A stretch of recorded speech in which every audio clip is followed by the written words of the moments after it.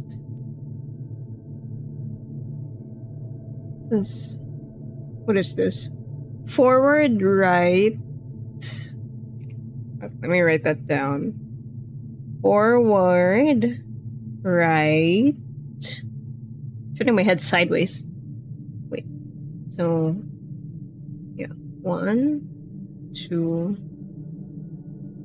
Well, the thing is, if I go right, then am I facing the right?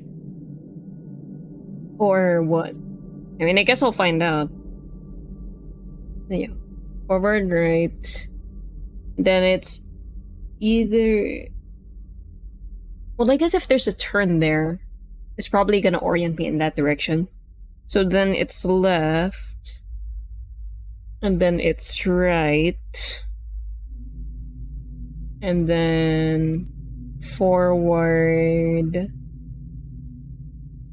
and left to the sinkhole, which is...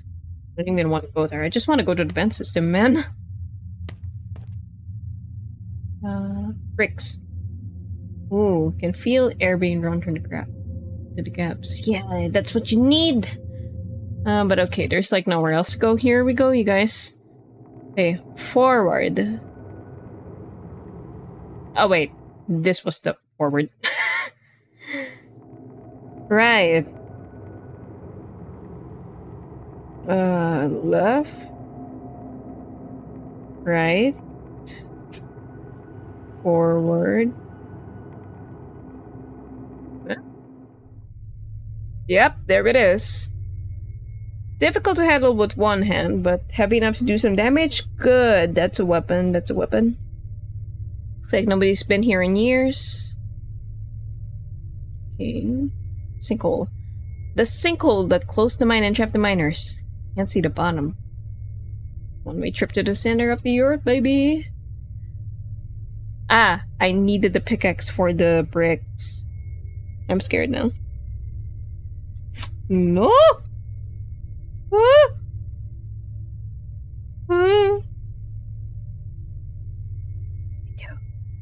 There's a card in the pocket I need to leave. No shit.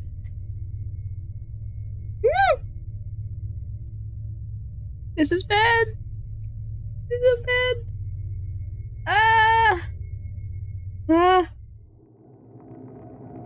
I remember this.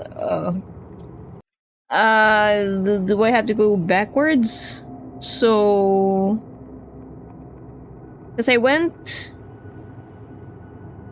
right, left, right, forward, left. So does that mean now I go right?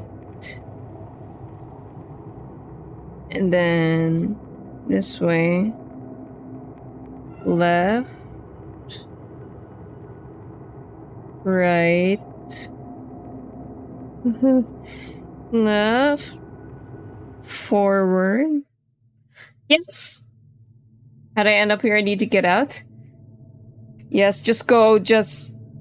Oh, wait. No, I need to... Okay, this is... Oh boy... I mean, this is good enough, I guess. I'm here. Go, go, go, go, go, go, go... Oh... Okay, I have screwdrivers. Okay. Yes, I know they're screwed tight. Use your screwdriver. Damn it. Get out of here. Oh my god. Okay. Is that it? Is that all I needed? Oh, okay. The forest feels somehow darker than before. I mean, time's probably passed, dude. Ah! Why? Why?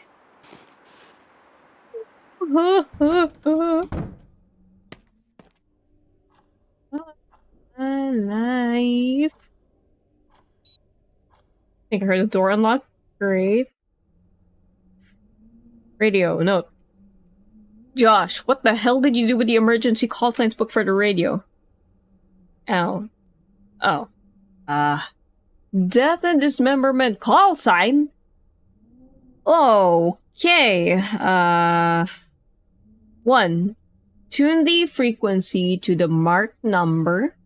I circled it in red pen after taking apart the case. Hopefully I put everything back where it was supposed to go.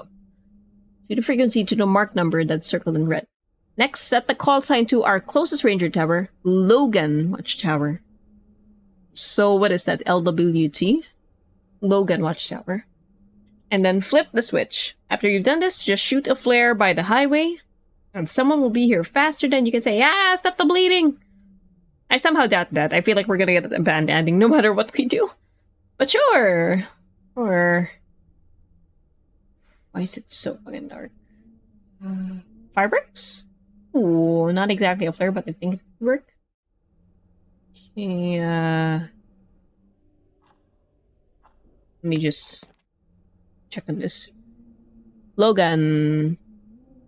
Ah, shit. Well, hopefully we could just guess LWT, because... Right, Josh took the shit. Okay. Okay. So... WT.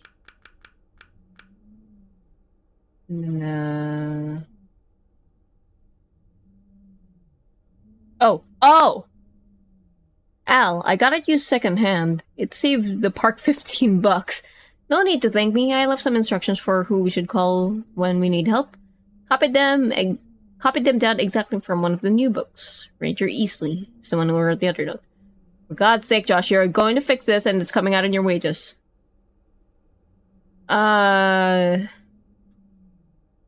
Circled it in a pen after taking apart the case? Wait, but what's the number? Uh-oh. Did I miss something? I have to go back to the mine? What? Roman candle? Why do I have a Roman candle? My uncle also figured like that I should find some places. Oh, okay. I don't even know if we can go back into the mine. I mean, I guess there's the grate. Let's see here. Oh, wait, never mind. It is circled. Right there. I don't have to worry. Ah. Okay. Hello, Josh? Is that you? Whoa, voice acting! You're not coming through. Uh... Fire by the highway, so Al can locate you. Over. Oh boy, okay. That should do it. I should get to the highway and light a signal. Why do I get the feeling I'm gonna be chased now? Ah! Oh no.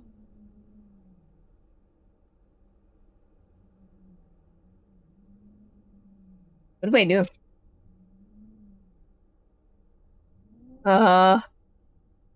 What's happening? My cursor, why is it... Oh.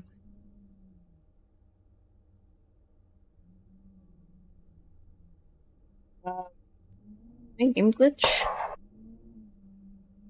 What's going on? My cursor's glitching. What the heck? What do I do now? Oh. I'm stuck with the flashlight. Help? Uh-oh. I don't have to start over, do I? Let me get out of here. I'm clicking. Eh?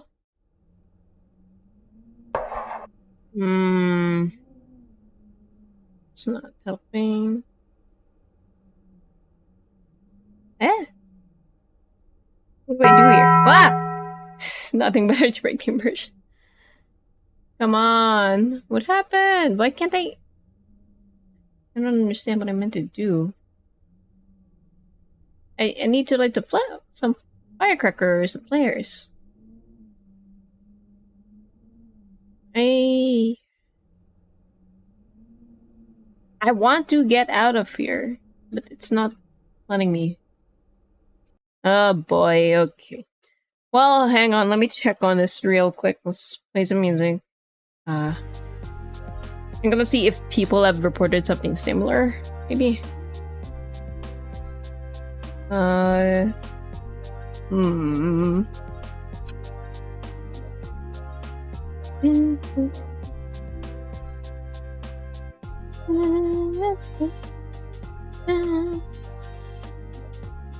Yeah, okay, this is a small game. Searching doesn't really help. Let me look at someone's playthrough real quick at this part and see if they were able to just get out.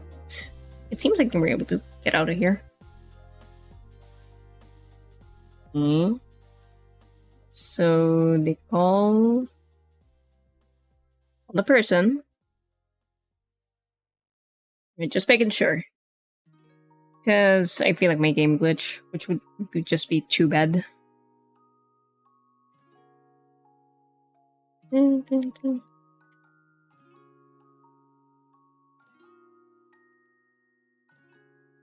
Yeah, okay.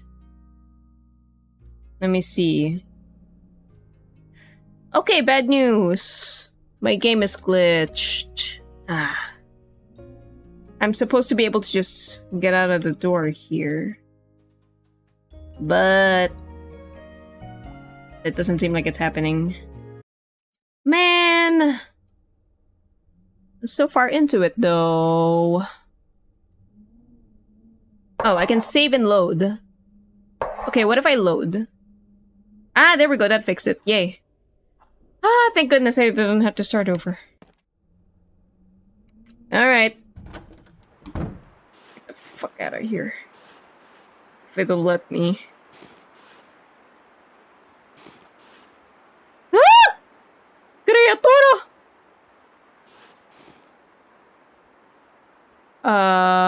What do we do? What if we distract it from here? Here, light the Roman candle. Oh wait, put it.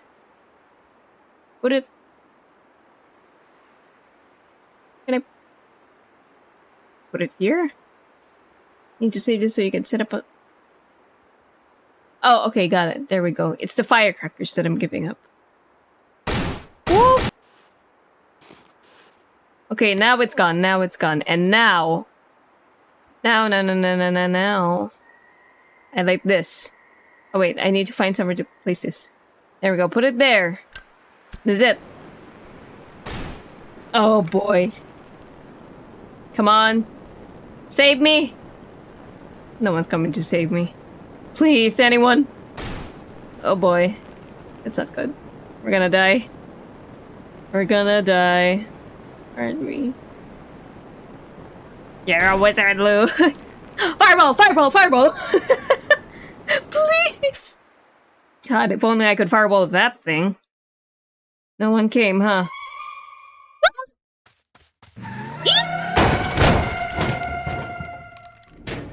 My God. Holy, are you alright? I live! I can't believe I live! Oh, absolutely not. Oh. Okay! Whew. We did it! We played... made it through Shiver! Yay! Oh. Damn. That was tense at the end there. Monster just wanted to protect Lou from the car. Thanks, Monster. Sure. Oh. Unearthly whales. I love that. Let me drink some water. Oh my god.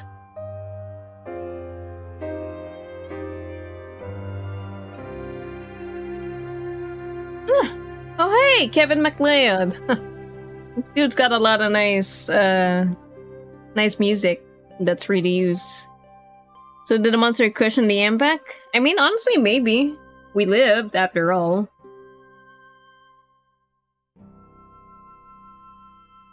Okay, that it? Yep. Oh, that should be back in a minute. Alright. You know what? I'm good for now. Yay! Let's go! Path to recovery. Oh. Fall alert? It's tempting, but I really shouldn't panic, the nurse says. Dad did this in one of his classes. Really proud of it. Sun's almost up. Looks like the weather's clearing up too. It's been a hell of a week. Sure has, buddy. Looks like when the Oaks is closing, the paper talks about disappearances. And a mysterious vandal. Thanks for playing. Okay. Put the lighter down? Burning this place down would be really bad. Oh, hey Dad! Sorry, I was lost in thought. Oh, okay, we were just waiting. I was like, did I have to do something? Ah, the title screen! There we go. Well, hooray! We're alive, apparently. This guy should stop exploring spooky abandoned places. Well, I mean, to be fair, he was expecting his uncle in the other one. Alright, so that was Shiver. Okay, next up, we're finally gonna play a very cute Christmassy game. No more spookiness. We're done with the spookiness for tonight. So let me just, once again, set up stuff for this one. Be right back.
Alright, and we're back. Let me start up this game because it's really cute. Check it.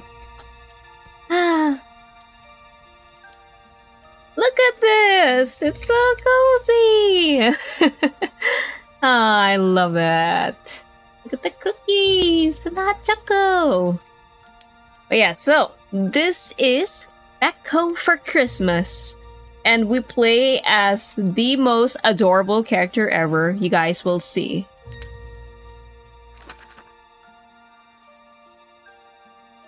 It's pretty bright though. It was the night before Christmas. In a place white and cold, the cute little penguin was out for a stroll, skipping along filled with glee, filled with joy.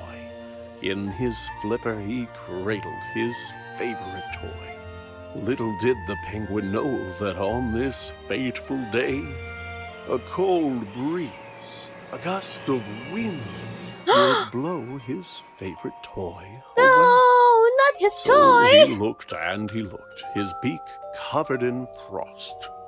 He looked up from his search and realized, oh no, I am lost. No, poor baby's lost! Oh my gosh, we're the little guy, hi! Oh my god. Yeah, unfortunately there are no subtitles, but basically, he had his favorite toy, and then it got blown away by the gust of wind. How unfortunate would it be that the little fella wanders onto a highway? Oh no. Oh my god! Ah! Look at the waddle! Oh my god, I want a plushie. I want a penguin plushie. No, I'll never forgive the wind! Okay, so we can't sprint. We just have the one speed. Is there anything here? Nope, that's just the edge of the world, apparently. Okay. Alright, let's go towards the lantern. Not only his toy, but his path was gone too. Oh yeah, that's true. And our poor little penguin knew not what to do. Oh no! It's okay, we'll keep looking. Woo. So he began walking with no hope in sight. Let's keep going, buddy. I believe in you. Is there anything here, perhaps? Can we get on this? Until, from a distance, he could see a small light. Oh. Yeah, you're right. Ooh, is that a cozy house, perhaps? As he moved ever nearer, it was clear 'twas a home. Yeah. And outside, in the front, he could see a small gnome. Oh, a gnome. The gnome shoveled this way and that and was squinting and muttering, Fiddlesticks, they have gone missing. What's gone He missing? dug in the snow as the penguin, quite shy, cleared his cold little throat and said, Mister, might I ask your help? I don't know where I am. I am lost. I can't find my way through the snow and the frost. The gnome said, I would like to help you. I would, but my glasses are gone, and my sight isn't good. If I could but find them, if they could be found, then I could assist you. They must be around. Where did you have them last? asked the penguin, so cute. The gnome thought So cute and indeed. answered, While gathering fruit, I was out picking berries, Oh. and the snow, how it fell. It frosted my lenses. I couldn't see well. I removed no. them to wipe them, but they slipped from my hand. And now they are gone. So you must understand that were I to guide you, you might go astray. If I can't find my glasses, I can't see the way. Alright, we'll follow the lost trail little through. penguin felt sympathy for the sad, sightless gnome, and he set out once more, but instead of attempting to get home in haste, he would look for the glasses the gnome had misplaced. Alright, let's follow the fruit. Yeah, it's Nut. Maybe this rock was the place where he'd find the gnome's glasses, but no, they were nowhere behind. Okay, well, there's more. Ooh, lantern? Perhaps it's here. Could the glasses be here on the stump of this tree? No. They were not, it appeared. Oh, Okay. where could Oh. they be? Okay, how The about berry there? bush seemed like a wise place to Hmm. search. Here it And is. there, on a branch, like a bird on its perch, sat the glasses, just where they had fallen. And so the penguin retrieved them and turned back to go. Yeah, at least I can see my path from here. Alright, let's go, little buddy. Oh, look at you holding those glasses. So cute. So adorable. He'd get back to the gnome and return him his sight. Then Indeed. once again face his disheartening plight. Being lost wasn't fun, but the penguin was glad that he'd gotten to help and was happy he had. Yeah. Love this little guy so much. I want to give him a hug. Come on, man. Let's return the glasses.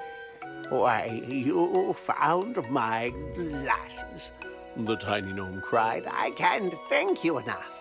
Will you join me inside?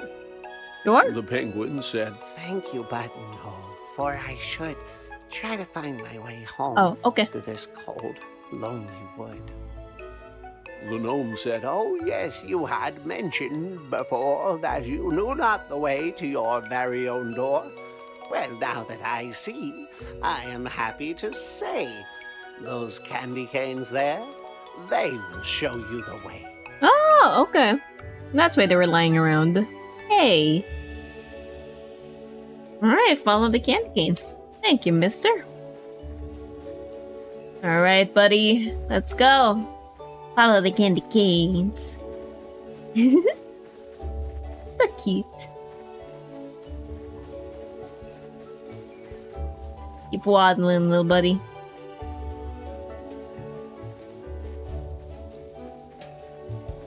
Ooh, snowman. Hello. The penguin continued to walk down the track. When he came to a crossroads, and taken aback, he tried to decide which direction to go. But without a clear answer, just stood in the snow. You look like a guy who's in need of a hand. Came a voice, and the penguin did not understand where the voice could have come from. Oh, For no the one face. was It's on the there, it's on the save ground. 3 mounds of snow piled up in the air. Down here, said the voice. Turn those peepers down south. I may look like pebbles, but I'm really a mouth. On the ground lay some buttons, a carrot, some stone, which moved as it chattered in the snow on its own. You need some guidance, said the stones, and I reckon we can work something out if you give me a second and put those there bits that you see in their place. You get your directions, and I get my face. Okay. Sounds fair. Yeah, that seems good. As a face maker, you've got impressive technique, Said Thank the you. snowman, and look, now we both got a Oh, this is fun. much better, he said. Need to make a snowman. I This love was that. a good plan. Let me take a good look at you, now that I can. Let's try that. That. That. And that. Oh, shit. How many were there? Oh, The well. snowman was proud of the features he wore. He thanked his new friend and Said, look, I am sure that you won't have no trouble if you go to the right. But Okay. make sure that you're out of the woods before night. Thanks, man. Oh, well, it's asymmetrical, it's trendy, whatever. It's lopsided. Yeah. It's fine, he's just trendy, you guys. Yeah, thanks for the directions, guy. the penguin did not stick around, wait, or dawdle, and set off at once, to the right with a waddle. But though he walked on just as fast as he might, soon dusk was upon him, and thereafter came night. Well, we're going as fast as we can. Oh. Why, it's too dark to see. Said the bird with a chill, when he tripped, and he slid down the side of a hill. Hell yeah, dude! Woo! Let's go! Slide, little guy! Woo! That was fun. Deep in the woods, in the dark, all alone, frightened and tired and chilled to the bone, the poor little penguin, under stars bright and twinkling, was certain he heard, far away, a light tinkling. Was the sound he heard crickets? Was it ice in the trees? Or perhaps running water, or a lyrical breeze? As he moved ever nearer, though it seemed far away, he felt sure it was bells, like you'd find on a sleigh. The penguin was moving past branches What and bells? bark when a man turned around and stepped out of the dark. The man said, Yo! "My goodness, you're only a child. What brings a young penguin out here in the wild?" It wasn't on purpose. Said the cold little Guess bird. who? "Perhaps," said the man, "I could see you chauffeured to your home in my sleigh. For unless I am wrong, It's the next on my route, and Santa! the trip won't take long. Yo! We get to ride with Santa. Let's go! After It's waving Santa Claus. goodbye to the man dressed in red, the penguin was eager to climb into bed. He was glad to be home, but his grief was still there, for his toy remained lost in the cold winter air. Look! But his mama was waiting with a blanket and tea. There were songs in his heart and bright lights on the tree. Even without his toy, he could hardly believe just how happy he was on this cold Christmas Eve. Aww. Ooh, something lost, something found! It's his toy! Aw, yay! What a happy ending. Yay! Well, that's a lovely little game. Aww. That's nice. Very lovely vibes. So glad I found this. Just found it while scrolling on Itch. That was fun. Game's called Back Home for Christmas. Very cute and no Christmas monsters. Yeah. And I got to make a snowman's face. Oh, and we're back in the main menu. Alright. Great. Okay. That's it for Back Home for Christmas. And now we have one more game. We have one more game, and it's gonna be the longest game for the night. It's also gonna be the last game for the night. It's a visual novel called For the Love of Christmas. And the art's really nice. That's what initially caught my eye. And yeah, we'll just see how it goes. It should be about like an hour long-ish. So yeah, it's not like heavily branching or anything. It's fairly short. So let me switch to... Well, actually, let me change the category first. Let's see, for the Love of Christmas.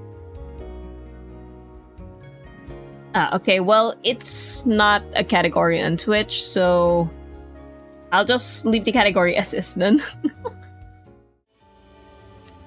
Alright, here we are. For the Love of Christmas. Let's begin. Lou. Well, what if I name the character though? Yeah, sure. Let's name the character Day. This time I always go Lou. The wind bites at your cheeks as you wearily drag your suitcase behind you. The sun's just setting when you finally arrive at your home.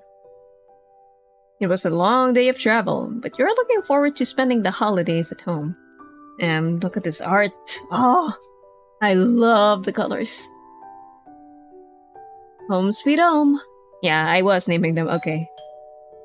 You ring the doorbell and wait a couple of seconds. As you hear footsteps coming down the hall, you take off your gloves, stuffing them in your pocket. This is it. First time you'll be seeing your parents and you couldn't even remember the last time you saw them. Oh? Your dad's eyes light up when he registers who's standing in front of him. Hi, Dad. Well, look at who it... Susan, come look who's here! Who is it, hon? Your mom comes over quickly. She gasps, placing a hand over her mouth when she sees you. Why are they just shadows? Oh my lord! Celine, we didn't know you were coming! What a pleasant surprise! Is that my name, though? Maybe my birth name. Maybe I renamed myself or something. Come in, come in! Oh, you must be freezing. Why didn't you just use your key? I didn't have one. There's a slight pause as you roll your suitcase inside your home. It smells of roast mashed potatoes and herbs. You just stand there for a bit, taking in the familiar sights. Come give me a hug, kiddo. All the cold melts away as your father hugs you tightly. His arms wrap around you, covering you in a sense of security you haven't felt in ages. My turn! Her hug is lighter, softer. She always smells of cookies with a tinge of her strawberry perfume. It's familiar. It's comfort. I'm so glad to be home.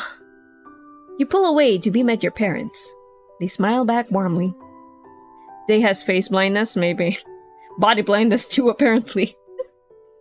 It certainly is a pleasant surprise to have you back just in time for Christmas. How long has it been? Didn't I mention earlier this year I'd be back? Well, yes, but... She pauses and then waves her hand. Oh, nothing. I'll have your father take your suitcase up to your room. Is this all you have? Yes. You realize that they probably didn't believe you when you said you'd be home for the holidays. You've done the same for the past several years. Work had always gotten in the way of you spending time with your family, but this time, you kept your promise. Dad must have sensed the rise of tension. He grabs your suitcase, lifting it easily, and then clears his throat. Well then, why don't you follow me up? Then you can shower and get ready for dinner. You act like I don't know where my room is. He lets out a chuckle. You roll your eyes playfully and follow him up the stairs. He turns to the corner where your room is at the end of the hall. As he opens the door and turns on the light, a wave of nostalgia hits you in the face. Wow, everything is the same. You run a finger over your dresser. They've even kept it clean. Your father sets the bag down. He puts his hands on his hips. Your mother cleaned it from time to time, just to keep it tidy. You sit on the edge of your bed and smile. I've missed this. And we missed you. Don't take too long cleaning up. Welcome back, kiddo. He shuts the door gently, leaving you alone. It warms your heart to think they kept your room clean despite not knowing if you'd come back or not. It also fills you with guilt. I really should have visited more. Thought's useless at this point, but it still pops into your mind. You take off your scarf and jacket, laying back on the bed. You then take your phone out of your pocket.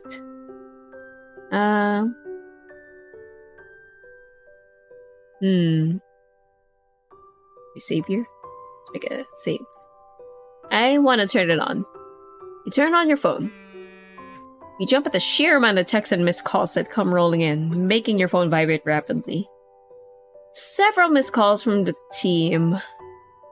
You don't wanna, but you check the text anyway. You already knew what they were gonna say. Why'd you quit? OMG, can't believe you just left. Take me with you. You let out a snort at that one. More questions. We have to work through Christmas. Oh. More questions. We have to work through Christmas. Have fun being free. Free, huh? You scowl at the text. You're already stressed about leaving. You don't need your ex-coworkers making things worse. Especially not after what happened. Ooh, what happened? After deciding that ignoring your phone's the best option, you instead focus on unpacking. You haven't brought back much, only just enough to last the holidays. Once you're finished, you walk downstairs. Your stomach growls as you follow the growing scent of food to the kitchen. You've missed your mom's home-cooked meals. It smells delicious. Thanks, sweetheart. Oh, before you could try and sneak a taste of the bowl of mashed potatoes in front of you. Ooh, mashed potatoes. The doorbell rings. Can you get the door? I need to finish up here. You pout slightly. Sure. You're not exactly sure who would show up at this time of day. You open the door to reveal... a box? What are you blushing for? It's a box, everyone! Oh my god, Box-kun, what's up? Snake? What? Oh. I was like, was this dude hiding under the box? No, he was just holding it. Someone was holding a large cardboard box. He lowers the large and heavy-looking box with ease. Behind the box was a smile, rosy cheeks, and a red nose from the cold. Doesn't look that red to me. His face seems familiar, but you can't seem to place where he's from. His eyes widen. He seems hesitant to speak, but he finally blurts out a greeting. Day? Hey, what are you doing here? You squint as you try to place his name to his face. Then it clicks. Jordan? Images of a nerdy tiny kid with braces and constantly crooked glasses fill your mind. If it weren't for that smile, you wouldn't recognize him. It's a surprise to see someone so attractive, standing in front of you. You just stare before realizing what you're doing, and then step aside. Come in! It's nice to see you. I mean, not that I was waiting to see you. You close the door and step forward, your eyes on him. At that same point, Jordan turns. You bump right into him. Before he could fall, Jordan's hand shoots out, landing on your lower back and steadying you. Sheesh! Easy there. Whoa! Sorry, I'm so sorry. It's okay, it's alright. That box must be heavy. It's not, you're fine. There's an awkward pause as you step away from him. Your heart's pounding in your chest. Jordan sets down the box, avoiding eye contact as he wipes his hands on his coat. Anyhow, you're probably wondering what I'm doing here. Just had to stop by. It's Christmas time after all. Well, what I mean is that your parents wanted to borrow some decorations for mine, so here I am. You aren't paying attention to what he's saying. Instead, you stare at him as if he's some mirage that's randomly materialized out of thin air. As if something clicks, you're suddenly painfully aware of your appearance. You haven't even bothered to take a shower. God, is my hair sticking out? What about my clothes? Is my face smudged? You contemplate just running away. The silence lingers between the two of you as Jordan finishes explaining himself. You decide to make small talk. Yeah, make small talk. Oops. To a save as well, because why not? You turn towards him and flash him a strained smile. What should you even talk about? Well, ask how he's been. So, how have you been? Jordan points at himself. Oh, me? You nod. He smiles softly. Thank you for asking. Well, not much, honestly. College went pretty smoothly for the most part. You laugh. I'm not surprised. You always did really well in school. Senior year was probably my hardest year. Doing all the finishing stuff to graduate, making sure I didn't miss anything. I know how that is. Thought I was gonna have a meltdown writing my final thesis. How about work? Oh, that? Jordan blushes, his hand rubbing the back of his neck sheepishly. It's cute. Ooh. I actually got a job right after graduating. It's pretty great. Comfortable. Been there for a long time and plan on staying there. That's great! What do you do if you don't mind me asking? His silence tells you that he does mind. Obviously it isn't anything bad, but Jordan seems too embarrassed to divulge the details. Enough about me, how about you? Ooh, why is he evasive? Me? I haven't seen you around town for a few years. Then I hear you're a scriptwriter working on movies? That's so cool! There it is. The overestimation of who I really am. No, I'm just a screenwriting assistant. I actually don't really have any credits to my name. Nothing special. It's still super cool. I'm sure it'll happen soon. You look down, a small smile on your face. You twist your hands together. Oh, thanks. Well, if it isn't Jordan. Your mother walks into the room, warming it up with a bright smile. She gives Jordan a quick hug. Why didn't you tell me you came earlier? Oh, there's nothing to worry about. I was just catching up a day earlier. I shoot Jordan a grateful look. Thank you so much for bringing the decorations over. No problem, ma'am. It wasn't much. She pats his back and then glances over to you. Her smile widens. Oh, Day, surely you remember Jordan, right? Yes, Mom. She clicks her tongue. You grew up so well. I remember when you were so small, always so shy. Look at you now! All grown with a job in Silicon Valley. What are you doing again? Making bookie pet toys? It's bougie, ma'am. Right, an engineer. Now, if only I had a son-in-law like that. Attractive and successful. Son-in-law? Ayo? Jordan's face erupts into a blush. He doesn't seem used to all the compliments. You cross your arms, a proud smile on your face. Seriously? That's awesome! It's nothing special, really. Well, you never mentioned all the cool parts earlier. Sounds pretty sweet. Yeah, it's bougie... Bougie what? Yeah, bougie pet toys. Sounds pretty fun. It's very nice of you to say that. Well, I think you should be proud of yourself either way. Thank you. I need to get going, but it was nice seeing you again. He directs the last comment toward you. Ooh! You smile, waving as you watch him leave. Feels good to see a childhood friend again, albeit awkward and surprising. Despite that, Jordan's personality doesn't seem all that different from what you remember. After your mom rushed back to the kitchen to finish up some dishes, you sit at the dinner table with your father. All the food set out on the table, with your mother looking proud as ever. I made some of your favorites? It was last minute, but since you're back, I thought, what the heck? She laughs and sits down. Your heart absolutely melts. Thanks, Mom. I miss your cooking. Then stop talking and dig in! The three of you laugh and start to eat. It's been so long since you've had a meal made with love. It's been a long time since you were surrounded by people you love.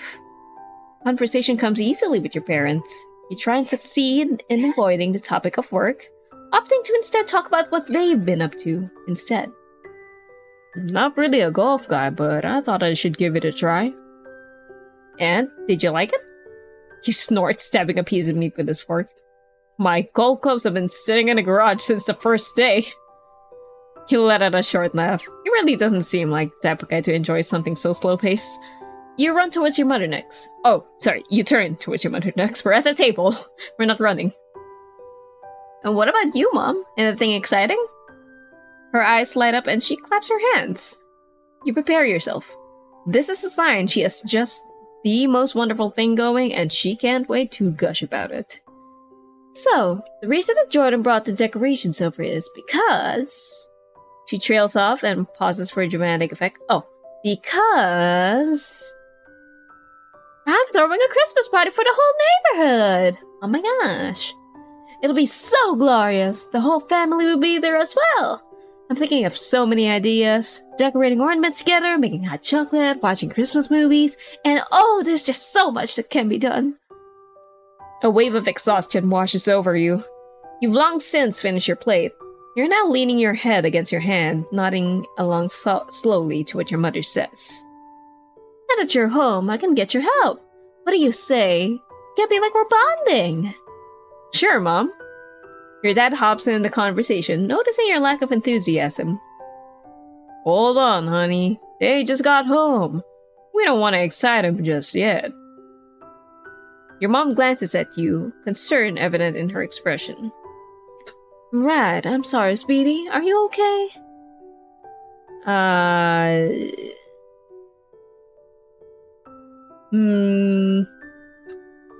know you're tired. I think I'll smile and nod for this one. You smile and nod. Yeah, I'm fine. The party sounds fun. I'm glad. Your dad reaches over and grabs your hand. He looks at you with eyes filled with warmth and love. I'm glad you're home, kiddo. I've missed you. A lump rises in your throat. You want nothing more than to cry in his arms like you were a little kid again. Instead, you swallow your tears and take a deep breath. I've missed you too. Okay. There must be a curse placed upon all Christmas lights. You've spent the past 20 minutes of your day sitting out in the cold trying to untangle the bundle of holiday cheer. After you finally untangle them, you're now trying to wrap them around the gutter on the side of your house. Lucky for you, you have a movie playing inside your head. Your movie. The idea's been evolving in your mind for a while. When you pitched it to your boss, you even volunteered to write the entirety of the script. But you were rejected. Her cat wanders out of her open apartment door and into the hallway. She doesn't notice, her attention focuses on finishing dinner.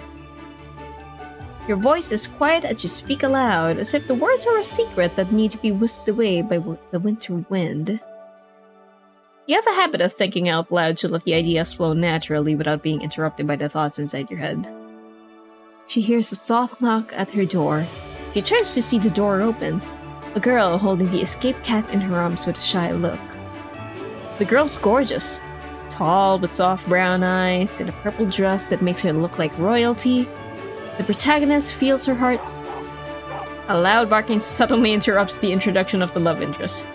You look up to see a large white dog bounding over to you. Dog! Just the sight of a large beast running towards you is enough to make you step to the side just as it jumps. The dog starts to tangle itself in the Christmas lights. Oh dear. Ah, no! You're gonna get it all tangled! It howls in delight as you start unintentionally playing tug-of-war with it. The sheer size of the dog made it a struggle. Snowball, come back! Oh? Jordan huffs as he runs towards you at full speed. By the time he reaches you, Snowball is laying on his back, looking at you for some belly rubs. Oh. I'm so sorry. Snowball's so rude sometimes. Aren't you, Snowball? Snowball ignores Jordan. Your face flushes as you realize the similarity to the movie idea you were just thinking about. Ooh. Pet. Meet cute. Jordan. It's too coincidental. Why is there no dog heart? I know, right? Maybe the artist doesn't know how to draw dogs. Wait. This means we're the leads of the room of the movie. Your face turns a darker shade of red. Woo! Jordan just smiles shyly as he squeezes Snowball's face. He's completely oblivious. So, you said his name is Snowball? Right! He's a Great Pyrenees! You pet Snowball's back. I haven't heard of that breed before. His fur is silky soft on your fingers. Snowball turns away from Jordan and puts his attention on you. He's huge! And I think he likes me. He's a mountain dog, so they get pretty big. You should have seen him as a puppy. So small, and then one day, he was grown. All different. You look at Jordan, who's smiling fondly at Snowball. They seem similar. You barely recognize Jordan from his past self. I didn't know you liked dogs. His eyes light up. He takes out his phone and starts showing you different pictures of Snowball growing up. Oh, God, we need dog art! I need to see Pupper! I love dogs! I love all animals, actually. Snowball here was my first pet. Love him to death. The next picture shows Jordan in an apron, surrounded by kennels. You smile and lean in to get a better look. You volunteer at shelters?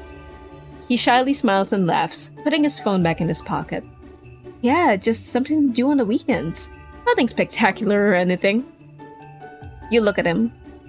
He looks back, his face tinged red from the cold. And nothing else, definitely nothing deeper here. You know, I would have never thought middle school Jordan loved animals. Ah, well, I was practically an invisible nerd back then. I was super shy and awkward. You shrug. I mean, we were still friends. Right. Thanks for being so kind to me back then.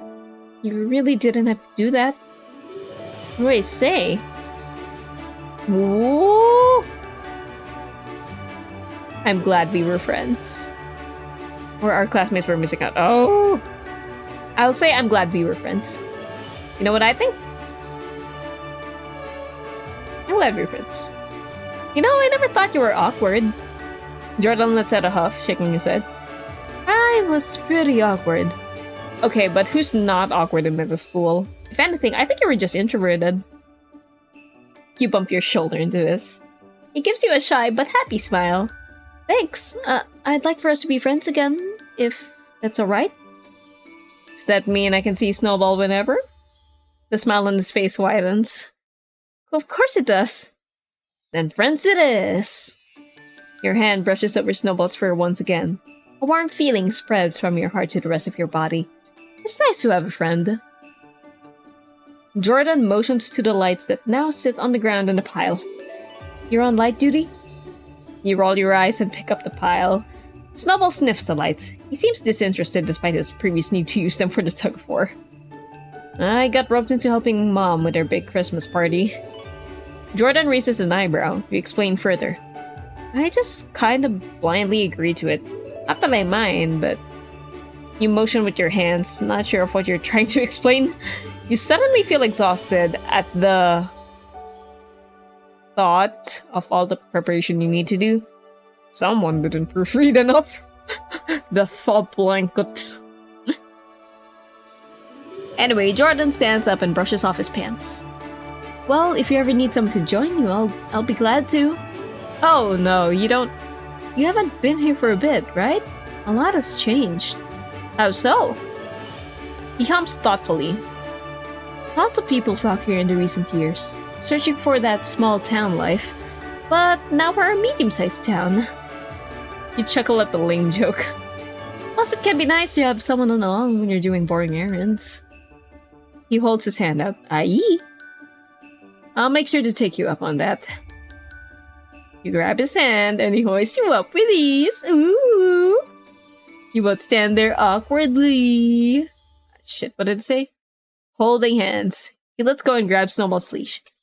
I should finish walking him. I'll see you later, yeah? Yeah, see ya.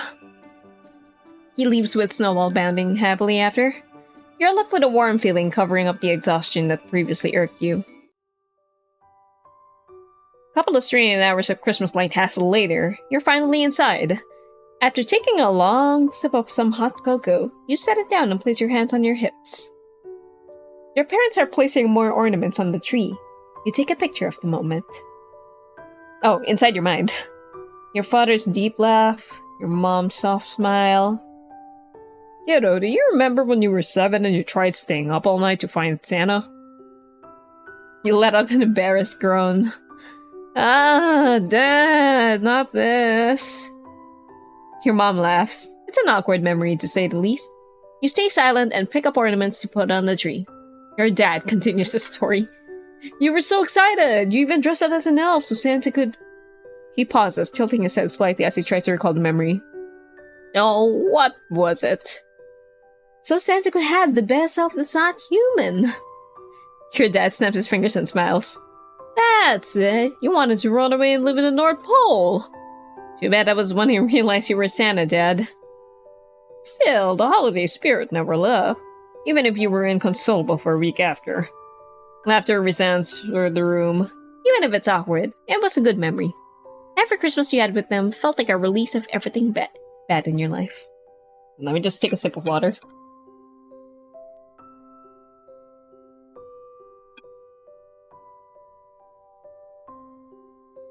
Moments like this make you grateful for your parents. You've forgotten how nice it is to spend quality time with them. I really needed this.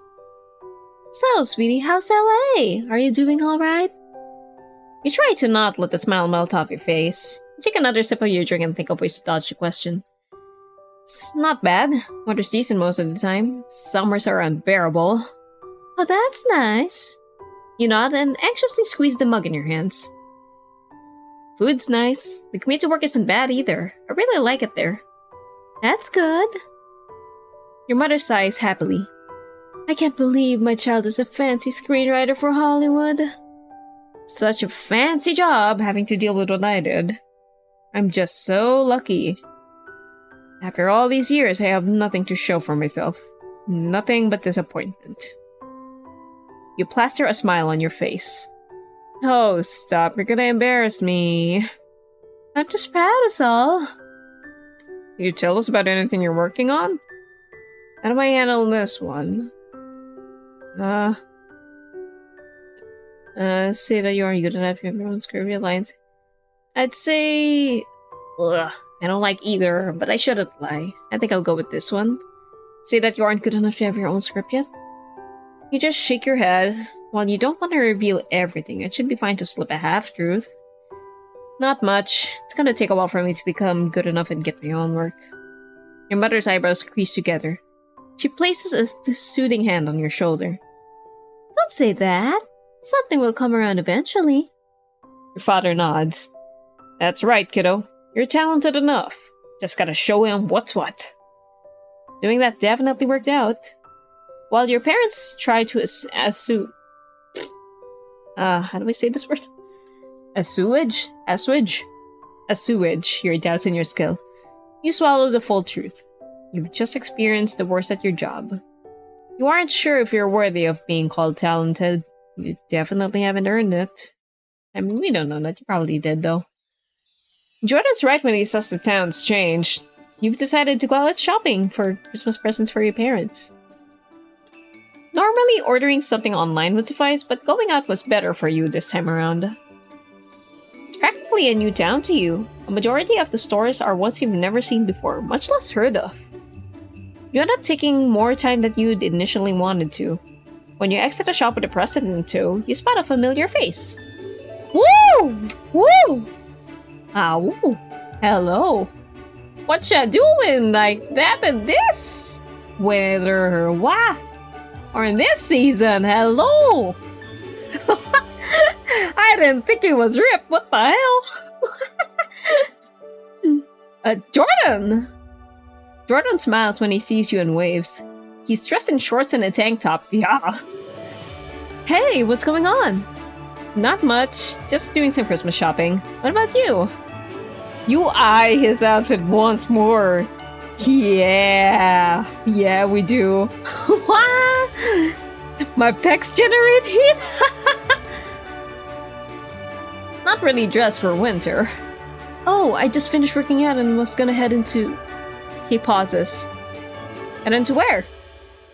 His eyes flicker to the store that's right next to the one you just came out of.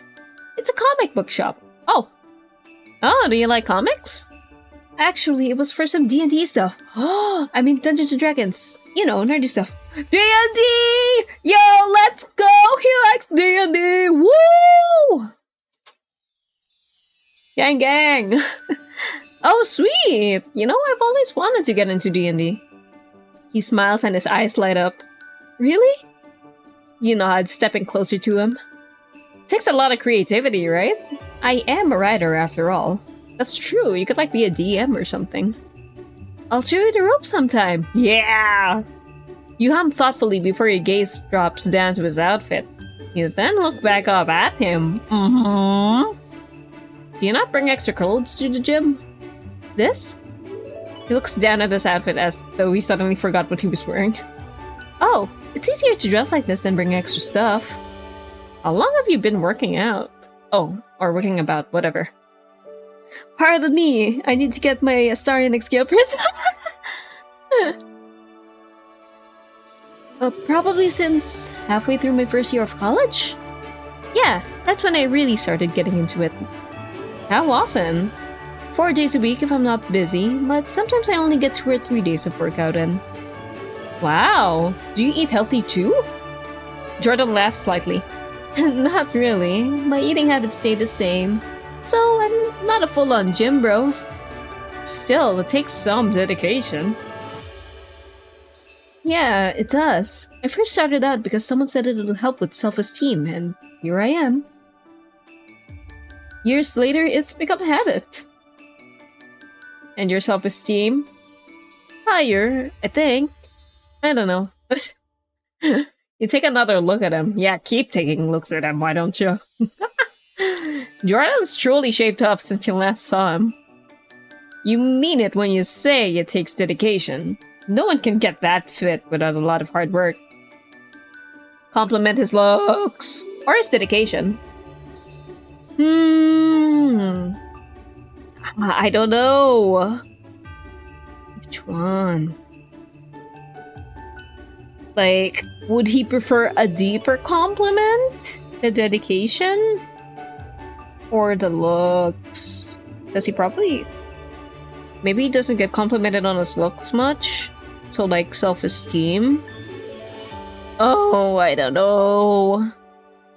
I mean, I guess I could just load. It's not that long. I think maybe he would appreciate the dedication. I do think it's really admirable that you stuck to it for so long. Jordan shrugs. It's not that hard. You raise an eyebrow. Jordan doesn't seem to understand. Really? I would have quit after a week. Seriously, it's really cool that you stuck to it and had the drive to work on something you had an issue with. That makes me feel really good. Thank you, Day. Hey, let's go.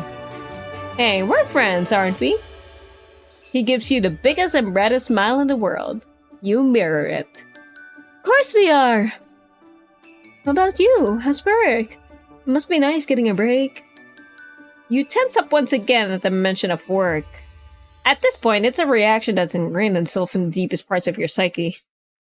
It's really nice. I'm normally so busy I don't have lunch breaks, much less come home for Christmas. Damn, that sucks. I'm sorry. You wave your hand dismissively. It's alright, I'm here now, right? Right. And all your hard work will lead you somewhere. I know it. And he pauses and gives you a cheeky grin. If it makes you feel better, I had to design the most ridiculous talk toy of my life. Really? What was it? Jordan shakes his head. A chew toy shaped like a giant stiletto heel with a built-in treat dispenser. What the hell? A what? A chew toy shaped like... I heard you the first time, but how'd that even work? His eyes light up and you have a feeling you're gonna regret asking. There's so many Christmas rom-com movie tropes in this game, so true. 5 minutes and a long explanation involving the intricacies of treat dispenser design. You're beginning to think you were right. You think it sounds stupid, don't you? No. Totally not. Of course not. I think it's great that you get to work on such unique stuff. Thank you, but if you tell me that, you have to believe the same for yourself. His voice becomes softer. It was as if he sees right through your words and into what you're really feeling. Aw. So much for trying to hide it. Though have I really been trying? You just smile in response. You're too nice, Jordan. I can say the same for you. I should probably continue shopping now. Don't want to stay out too late.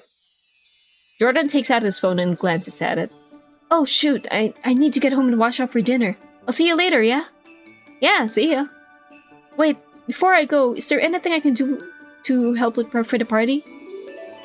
I kinda have nothing to do while at home, besides working out. You purse your lips and cross your arms. Well, I'm having trouble with a playlist. I don't really know what the kids are listening to these days. You both chuckle. Then I can help. Are you free tomorrow? Free as a bird. Great, see you then. Jordan jogs off and away, leaving you alone to your thoughts. It'd be easy for you to slip into the dark place you've been for the past few years. All the bad memories could come rushing back to you at this moment.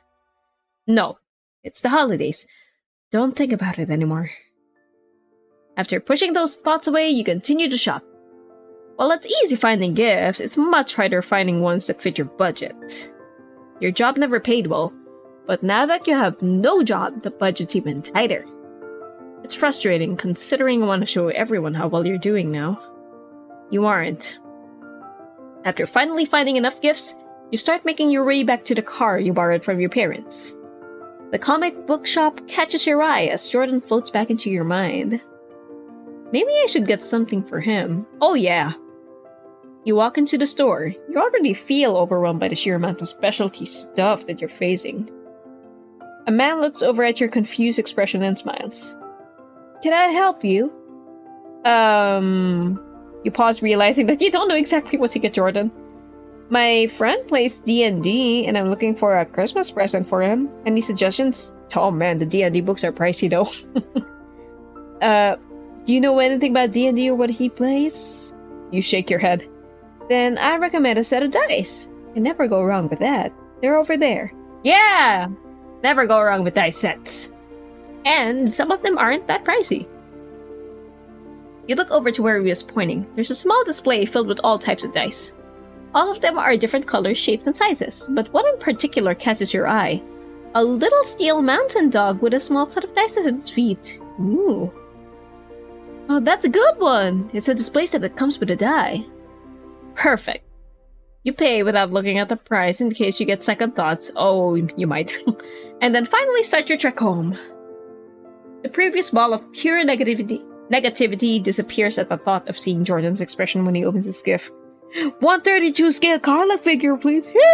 Oh man, I would love to get one, but like Astarion. I mean, I'd love Carla too, but like, priorities. My baby girl goes first. The warm feeling that you get whenever you're with him comes back.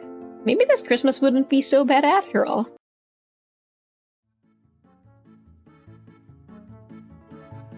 Oh, someone's pacing around.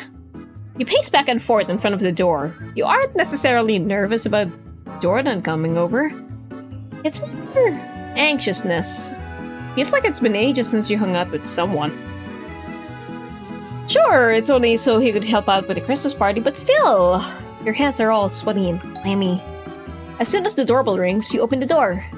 Jordan's standing out there with a smile on his face. Hey. Hey. Your mom peeks her head into the room. Her face lights up. Jordan? Oh, what a pleasant surprise! Jordan walks inside and you shut the door behind him. Both of you stand next to each other while your mother gives an impish smile. It's such a pleasure to have you over. Would you like something to drink? I can make hot chocolate. You groan. Seriously, Mom? You didn't make me hot chocolate. That's because Jordan is our guest, sweetie. You roll your head to the side. What am I, chopped liver?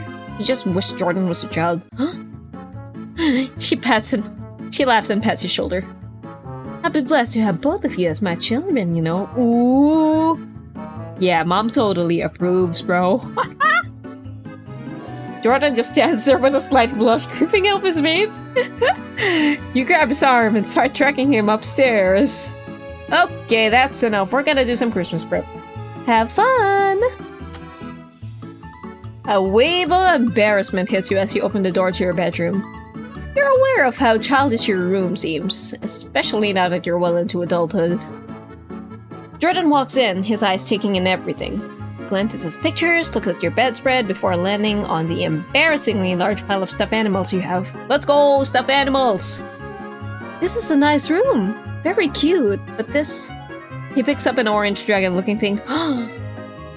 This is amazing! I didn't know you like pokies! You look away. It isn't necessarily a hidden hobby, but you don't make a habit of talking about it to people. Oh, yeah, I was kind of obsessed with pokies. Really? What's your favorite type? You motion towards the lizard. Blaze types. Oh, like Pokemon. Oh. You try to grab it from him. Jordan creases his eyebrows and turns away from you. Oh no, I'm keeping it! Did you know that Chard is one of the most popular Pokies? And for good reason too. Chard. Oh yeah, that's totally Charizard.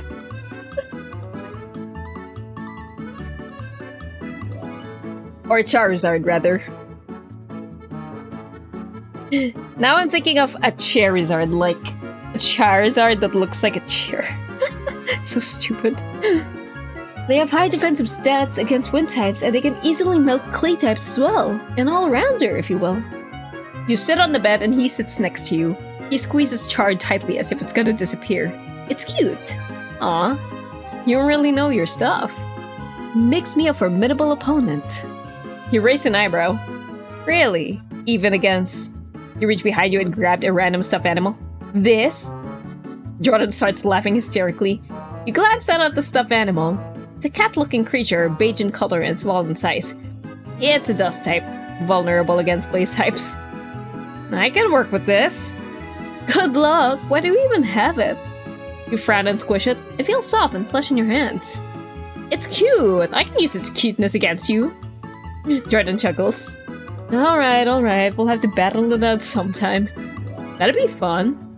He reaches into his pocket and takes out his phone. Unwrapping the headphones, he hands you an earbud. Ooh. So... He starts tapping around the screen. I got some song suggestions.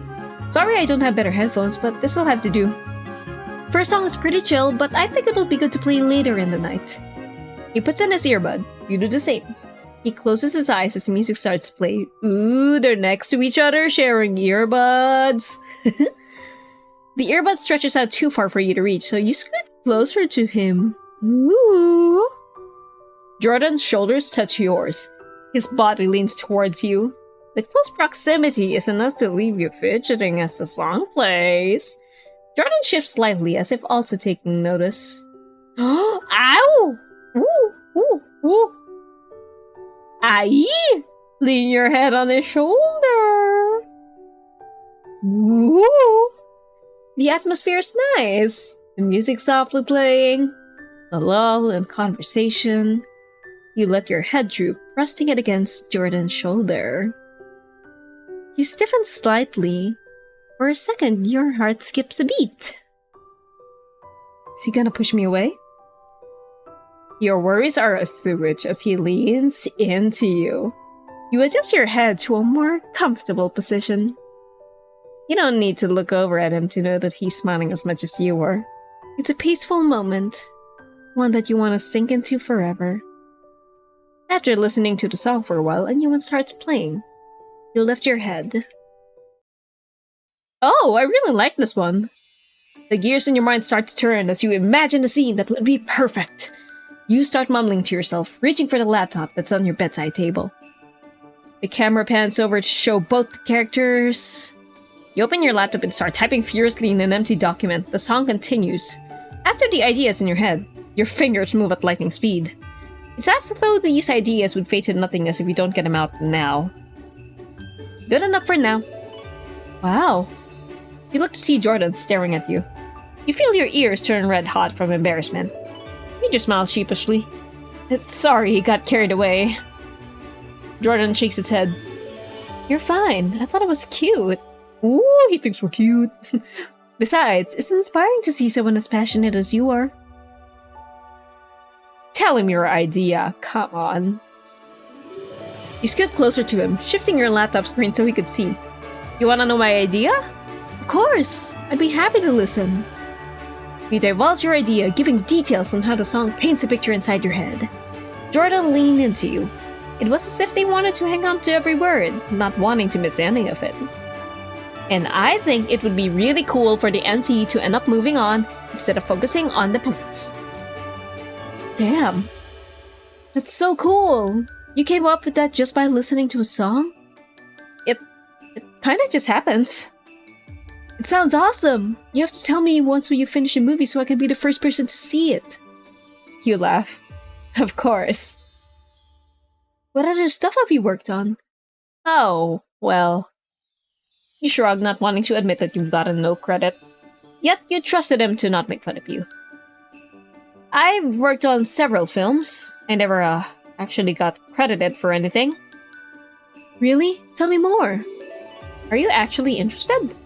Of course I am. I wouldn't be asking if I wasn't, right? It seems like you're always blushing around them. You talk about films for the next hour or so before hurrying to finish the playlist. Jordan eventually leaves, saying he has some things to take care of. After seeing him off, you find your dad in the living room. He's turning on his gaming console. Hey, kiddo. Saw that Jordan came over. Yeah, we were just working on stuff for the Christmas party. That's nice. He's a good kid. There's a slight lull as he focuses on choosing a game. After finding one that satisfies him, he hands you a controller. Are you challenging me? He laughs. Kiddo, when have you ever beat me? So that's a yes. It's a kart racing game. Ah, Mario Kart. You've always played it with him whenever you had the chance when you were younger. It's a lot of fun. He always lets you win until the very last second. The two of you make small conversation while concentrating on the game. So, how does it feel being home? It's good. Really good. I've missed you guys. I've missed you too. Ah, not the shell! Yep, it's Mario Kart. He chuckles, leaning forward on his knees. His face suddenly grows serious as the game continues. No, about a year ago, I got laid off. It was really stressful. We even almost lost the house. What? Your father turns towards you, taking in your shocked expression. He sighs. I promised your mother I wouldn't tell you. Why not? I could have helped. I didn't want to worry you. You were chasing your dreams. It would have been unfair for me to interrupt that. I know you were probably barely scraping by yourself based on how expensive LA is. Your dad smiles, using a boost on the game you've forgotten. It worked out. Jordan's father ended up helping me find a nice paying job, so there was no reason to involve me in the first place. Dad, my point is, bad things in life will happen. You'll be stressed out, but everything will work out in the end. A sense of guilt grasped at your heart. You had thought you were being a good child, keeping up with them whenever you could. But in reality, you've been so caught up with yourself, you miss out on the most important parts. God, I'm so terrible. I quit. My job, I mean. My boss was just absolutely horrible. I worked so hard and the only thing I got back was my work being stolen. He pauses the game, putting down his controller. His arms wrap around you and squeeze. I'm so sorry that happened to you, sweetheart. You made a good decision, okay? I'm proud of you, no matter what. Confide more? Yeah, let's confide more. It's been really hard. Pull away and swallow the lump at your throat, unable to stop the tears. Rent was too high. I was working over 40 hours of overtime constantly, and I did it all because I thought it was the only path to achieve my dream. To not disappoint you guys. Kyoto, that must have been so rough. I'm so sorry. But I'm so happy to be home and free of the dumpster fire. I feel guilty that I no longer have a job or anything to be proud of. We'll always be proud of you, okay? We'll always support you. Don't be afraid to lean on us for help. Thanks, Dad. I love you, kiddo. I love you too. Yeah, we love supportive parents. You lean in close, watching the pot as sugar melted into a golden color. You sigh. It's your third attempt at making caramel and you were hoping it was the last. You hear your mom walk in, her voice carrying through the house. You can just go to the kitchen. He should be in there. Oh. Thanks. Hope gift wrapping goes well. What did I say? Gift wrapping. Jordan walks into the kitchen with his hands filled with groceries. Hey. You feel your face warm up at the sight of his bright smile. Let me drink some water real quick.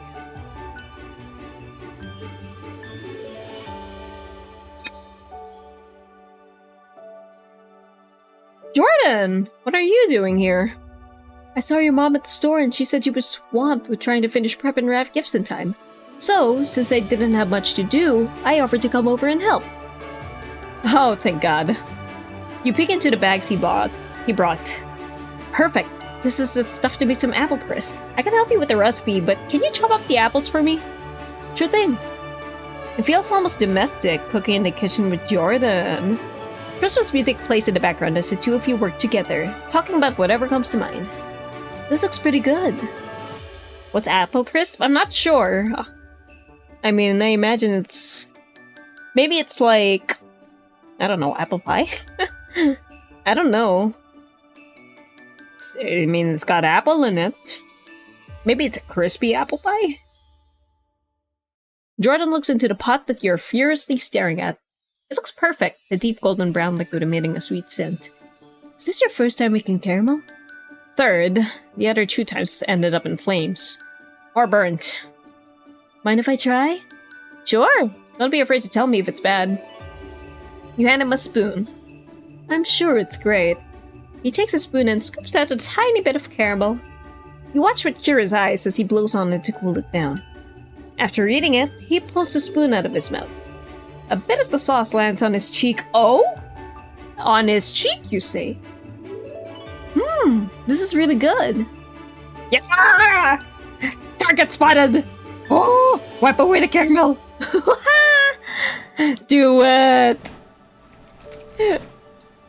Stay still. You reach out and use your thumb to wipe away the caramel. Smooth! Jordan's smile seems to go away as he feels your touch. Both of you don't move and stare into each other's eyes. The butterflies in your stomach suddenly start to churn. Before you die from an overwhelming amount of emotions, you take your hand away. You had something on your face. His voice is soft as he speaks. Thanks. No problem. You notice the tips of his ears are red as both of you go back to cooking. Your heart is pounding so hard in your chest you think it's gonna escape your body. I did that without thinking. Hey, can I tell you something? Sure, go ahead. You seem a lot happier recently. I mean, when we first met, again, you seemed... He tries gathering his thoughts. Your smile didn't reach your eyes. You weren't shining like you were just now.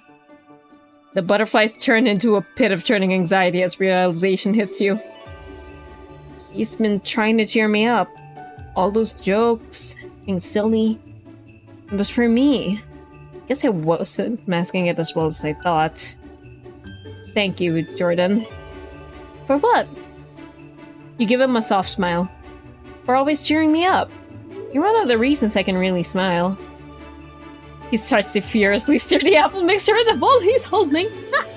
Oh, stop, you're making me blush. I'm being honest. I've felt pretty helpless recently. My boss, yeah, he stole my work. It's why I quit. I also found out recently that my parents went through a hard time last year. So I've been facing some guilt about neglecting my family as well. Jolly music for this situation. I worked so hard for this dream that I got tunnel vision. I have nothing else to show for it. You heave a sigh, greasing a baking pan. Maybe I'm not good enough, you know? That I'll never get the break I need. I'm stranded right now. And I'm thinking it's maybe easier to give up screenwriting and not go back. No! His shout jolts you out of your rant. You look over to see Jordan staring at you with wide eyes. I mean, you don't have to quit. We all have trouble when it comes to careers, right? I mean, I'm a pet toy engineer. I've faced a lot of self-confidence issues and wondered if this job meant I failed at what I wanted to do or if I was good. It's okay to feel lost, but don't give up. You'll be able to find your way, I know it. And you have people around you to lean on if you ever need it. Me included. Silent for a while as you look what Jordan said ruminate in your brain. Yep, sure, silent. After finishing all the baking, he takes you out for a drive. Wow. The two of you finally arrive at a deserted beach. It's covered in snow. This place is only popular during the summer. Jordan huffs, blowing air into his hands as the two of you stand, looking over the frozen sea. Are you feeling any better? I am. You were right. I do have people to lean on. I'm not alone, and I can keep going. That's right. Jordan smiles at you brightly, his nose and cheeks tinged red from the cold. Oh my god. Oh my god. I think I'm falling in love. Oh, you just realized? Yes, think about your feelings. But how would this even work? It'd be long distance. You pat your cheeks to get the thoughts out of your mind. You look over to Jordan, who's staring out into the town. He looks so soft, so calm. He feels like home. I'm in deep. You sure are. It's finally Christmas Eve. All the hard work you put into making sure the Christmas party was perfect, at your mother's request, is finally gonna pay off. You sit around at the Christmas tree with your parents, each of you holding a present. It's a family tradition to open at least one present on Christmas Eve. Alright, who's first? No one answers. Your mom nudges your father. Go ahead, darling. Fine, fine. Your dad ends up getting a gift card to his favorite specialty store. Your mom gets an all-expenses-paid trip to a spa. Shush. Both of them look extremely happy about their gifts. Their attention turns towards you, expectant smiles on their faces. Your present's already larger than you expected. You opened it to reveal a brand new laptop. Wow! What? We wanted to give you something to help with your writing. So we thought of giving you a new laptop. Yours was pretty old and battered. So now you don't have to worry about it dying on you suddenly. You set the laptop aside and hug your parents with all the love you could possibly give. Thank you. You guys are the best. I'm so lucky to have parents like you. Oh, you're a sweet kiddo. You try not to sob and instead give your parents a big smile. The holiday spirit finally seems to take hold of you. Soon after getting everything finalized for the party, people start arriving. Your mother's running around greeting guests, while your dad takes everyone's coats and directs them to the living room. For the first time in years, you get to see family and old neighbors. It's almost overwhelming. But since the air is filled with happiness, you decide it's best for you to keep on smiling. Jordan, how are you doing? You look over to see Jordan sheepishly smiling with his parents behind them. You quickly excuse yourself from your current conversation with a distant cousin and then make your way over to him. Hi! Glad you guys could make it. Jordan smiles at you, his face lighting up. His father places a hand on his shoulder. Jordan, aren't you going to introduce us? Don't be rude. Right. Mom, Dad, you remember Dave from when I was a kid? Of course we... Oh wait, who is his mom now? Of course we do. Don't be silly. It's nice to see you again, sweetheart. You nod your head, shooting Jordan a glance. He seems uncomfortable in the presence of his parents. Go ahead and follow me. I'll take you to where everyone is. You try to, not to stare at his parents. They haven't changed one bit. They always seem super stern and strict from what you remember as a kid. They barely let you come over and always were reprimanding Jordan in one form or another. So how have you been? We hear from Jordan that you're a screenwriter. Jordan glances at you. Sore subject. But Dad, I don't think that's... Let him speak. Yeah, I am. You got pretty lucky making a career out of that. That's right. We were hoping Jordan would get into biomedical engineering or possibly something of similar caliber. But I guess what he does now isn't bad. Not the best either. You can practically feel the discomfort radiating off Jordan. You grab his arm. Well, it was nice seeing you guys again. I hope it's okay. Go ahead. You drag Jordan away and into the kitchen. You both stand there for a second, looking at each other. Jordan chuckles. Sorry, that was rough. You okay? He nods. Nothing I'm not used to. Here. You cut out a square of the apple crisp you two made together. You hand it to him on a plate with a fork. Yeah, it sounds like pie. Jordan takes it happily. This is delicious! I already knew it was gonna be a hit, so you better eat as much as you can before it's all gone. The party turned out great. Looks like everyone's enjoying themselves. You shrug. Turned out fine. Jordan bumps his shoulder against yours. Oh, don't be so modest. Unwilling to take the compliment, you change the subject. Oh, before I forget, can I give you your gift? Yes! Let's go! Right now? Yeah, I might get busy later on, so I want to do it before I forget. Alright. Close your eyes. Seriously? He complains, but closes his eyes with a goofy smile. Come on, I want to see his reaction to the die set! Oh! Or we could kiss his cheek. Oh. Nah, I don't know. I hope it doesn't lock us out if we don't kiss the cheek. Cause consent is important, everyone. Consent is cool. We'll give the gift. We can romance later. Hopefully. Please, I hope they wrote it that way. You reach under the table and pull out the gift. Here you go. Jordan takes it. Oh! Jordan opens his gift. His eyes widen as he shakes a new set of dice! The dice themselves are resin casts that look like they hold a universe inside them. Yo, that sounds sick. Holy shit, these are gorgeous! Do you like them? Of course! How did you know to get these? You revel in the way his eyes stay glued to the dice, handling them as if they're diamonds. I asked the dude at the store what I should get. He said dice makes everyone happy. True! No kidding! This is the best! That's not all. Jordan's eyes widen further when he sees the display case. Oh yeah. This is adorable! It's a little snowball! I'm glad you like it.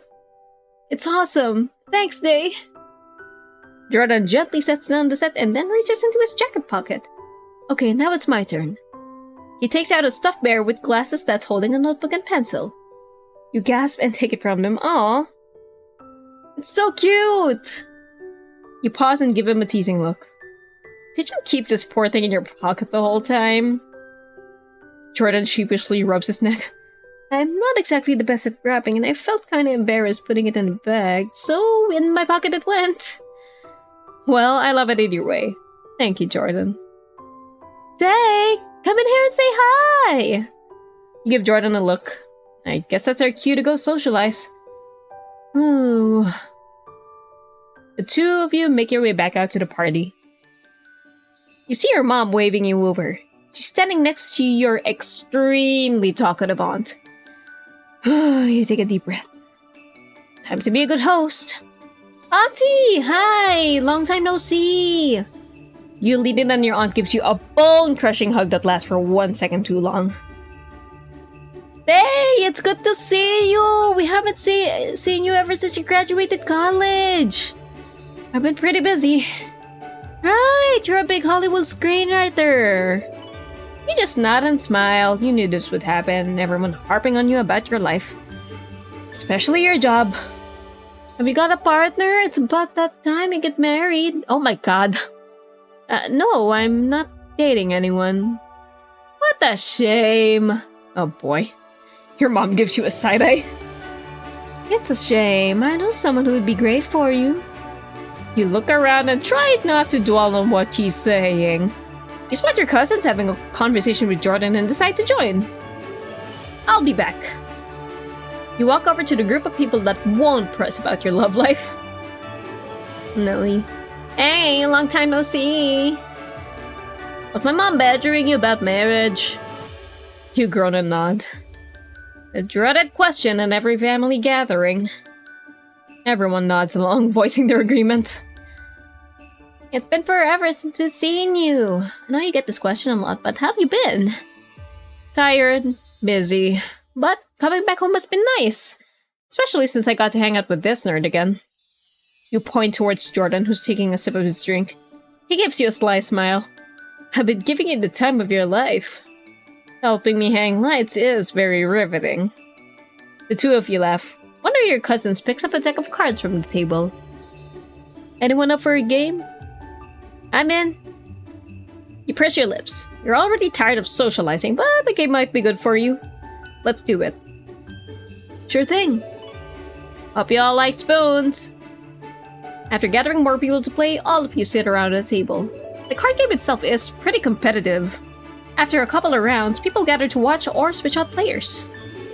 You glance over at Jordan as he picks up a card and then slides it away.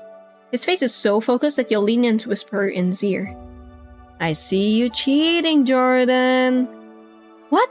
I am not. You hum thoughtfully, squinting at him. Sure. No one's good at spoons. Obviously there has to be some trick. It's called having talent. Liar. While you're trying to taunt him, you realize that all the spoons in the middle are gone. You're out. Dang it! Gotta pay attention. As the party goes on, you can slowly feel your stress leave as alcohol enters your system, and you hang around Jordan and your cousins. If I avoid all the adults, then they won't ask me about my personal life. Foolproof.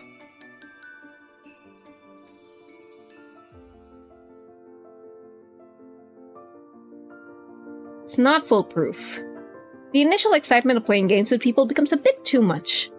Once dinner rolls around, you decide outside in the yard. People start to gather plates and eat. You try eating quietly, but since you're technically one of the hosts, you're bombarded with the same questions that your aunt asked you earlier. Living in Hollywood must be fun. Oh, I would love it. Parties, good food, seeing celebrities. The neighbor you're currently talking to suddenly smirks, raising their eyebrows. Got any dirt on celebrities? You awkwardly mix the food around on your plate that was slowly growing cold. No dirt, really. Sure you aren't hiding it from us? Hey, Day! You turn to Jordan, waving you over with a smile. Sneak away. Looks like I'm being pulled away. You give him a semi-apologetic smile and then excuse yourself, telling him to enjoy the food. You can't keep the sigh of relief leaving your lips as you walk over to Jordan. Yeah, typical auntie behavior. Woof. He's tucked away in the corner of the yard and sitting on a bench. God, you saved me. You plop down next to him. You've been busy the whole party. You look like you needed a break. Is it really showing on my face? No, I just know you well enough to tell. You dissipate the laugh that's about to escape by shoving food into your mouth. Why is she so sweet? I can't take it! The two of you sit together and eat while looking up in the night sky. You know, I really miss seeing the stars. In LA, all you see are the city lights. Sure, it's pretty, but nothing compares to the natural beauty of the stars. I agree. You look over to see Jordan grinning at you. You sigh contentedly as the two of you continue to eat in the peace of each other's company. The ambience of your friends and family and laughing and partying was the perfect background to having a moment of happiness with Jordan. You wish that all moments were like this. After you finish eating, you start to walk around and make sure everyone has enough food. You stand next to your parents and aunt, indulge in conversation. I'm going on a trip with the girls to LA soon. We're gonna be taking some tours. Oh, how nice! That'll be fun. Your aunt nods, taking a sip of her cider. I was wondering if they could pull some strings. She raises her eyebrows. Get us into some film sets. Auntie, you laugh awkwardly, trying to avoid the question. Shouldn't be that hard, right? I'm sure you have all sorts of connections. I don't really... Alright, that's enough. I'm just messing around. Besides, it's not like it would be hard. You're a screenwriter. You probably get visitor passes. I'm getting slightly annoyed. Actually, I don't. I quit. The air seems to grow heavier as any response is sucked out of your aunt's mind. You pensively look over at your mom, only to be met with a shocked expression. What? You quit? Sweetie. Your mom looks at your dad. And you knew? Why didn't either of you tell me? Because I was fearing this reaction. We can talk about it later. Your father looks over at you and pats your back. Why don't you go inside and start bringing out dessert? You nod silently. You can tell your mom's still upset by the way she crosses her arms and starts chewing on her lip. The rest of the party crawls on at an excruciating pace. You try and push out what happened, but it weighs on your mind too much. Both your parents and you stand in the living room silently, cleaning without a word. The chatter of your family in the other rooms cleaning makes the silence a little more bearable. You stick a plastic cup in the trash bag your mom's holding. Day, what happened? Why didn't you tell us? You shrug. It wasn't an easy decision. I didn't know how to tell you. She huffs, tying up the trash bag. That doesn't... I just wish you would have told us. Together. Trying to explain? I know, but it was really... You swallow, unable to hold the tears. It wasn't easy, and I'm having a... It's just hard. Sweetie. Your mom sighs and sets down the trash bag. I'm not mad. I'm just a little sad that you didn't think of telling us the moment it happened. She gives you a hug. Just know you can come to us for anything, alright? She lets you go and then smiles. Now, we can't forget our tradition. She motions behind you and you turn around to see your dad holding up stockings. The three of you take a moment to hang them up above the fireplace. Your heart slowly starts to fill with happiness again. When everything's tough, your parents always have your back. Time proves that again and again. They love you. They care for you. You never want to forget that. It's Christmas Day! Or at least that's what your screaming younger cousins have to say as they run through the halls, waking you from your sleep. So loud. It's been forever since I had a Christmas morning like this. After brushing your teeth and trying to fix your bedhead, you trudge downstairs in your Christmas pajamas. Everyone's already gathered in the living room. You sit next to your father and lean against him, his arm wrapping around your shoulder. Hey, kiddo, how'd you sleep? I'd like more sleep. He chuckles, rubbing your arm. You can take a nap later. It's time for presents! Secret Santa's a tradition among many families, including yours. Your lack of energy slowly dissipates as everyone starts trading and opening presents. It's nice to see everyone laugh and share happiness together, if only for a short while. You look down at the small pile of books you've gotten, all writing themed. A book on screenwriting, a bullet journal with a floral pattern, and a shirt with a stack of books printed on it that read, "My weekend is all booked." Cheesy, but cute. After trying to figure out who gave you the gifts, it's one of your cousins. All of you decide to do separate things. Some go off in the kitchen to decorate gingerbread cookies, while others go upstairs to play board games. I'm gonna drink more water. My lips are so dry.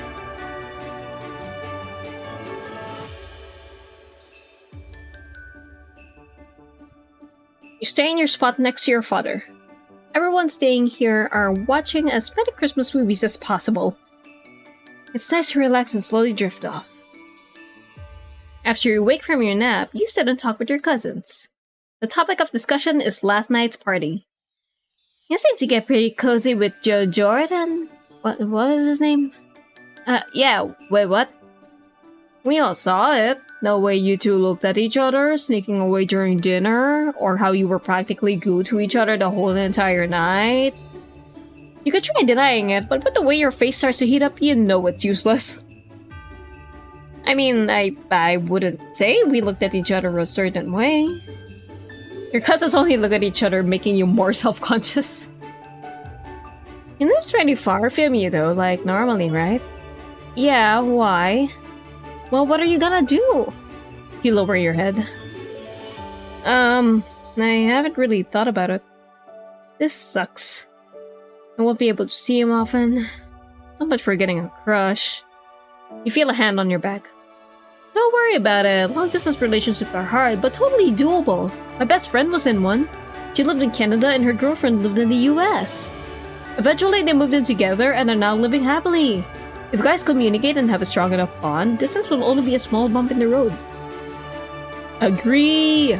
Agree! You nod, trying to not let the negative thoughts get a hold of you. Right. I should be optimistic.